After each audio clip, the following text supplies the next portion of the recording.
জমিনে হিন্দুস্তান তথা ভারতের মধ্যে দিন কায়েম হবে। আল্লাহর নবী তো ভবিষ্যৎবাণী দিয়ে গেছেন, লা ইয়াবকা আলা যাহরিল আরদি বাইতু মাদারিন ওয়ালা ওয়াবারিন ইল্লা আদখালাহু আল্লাহু কালিমাতাল ইসলাম। আরে দুনিয়ার জমিনে তো ইসলামের পতাকা উঠবে, এমন একটা কাঁচা এবং পাকা ঘর বাড়ি খালি থাকবে না যে ঘরে ইসলাম পৌঁছবে না।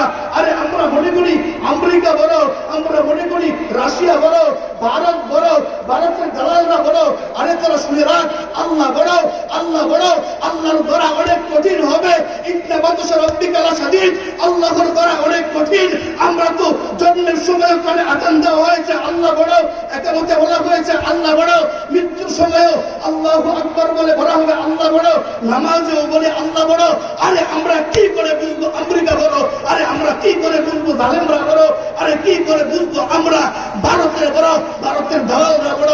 অবশ্যই অবশ্যই যে সমস্ত মানুষগুলো জুলুম করতেছে, নির্যাতন করতেছে, তারা মনে রাখিস যদি তোদের ফয়সালা দুনিয়াতে নাও হয়, ইয়াউমুল হিসাব, কাল কিয়ামতের ময়দানে তোদের ফয়সালা হবেই হবে ইনশাআল্লাহ।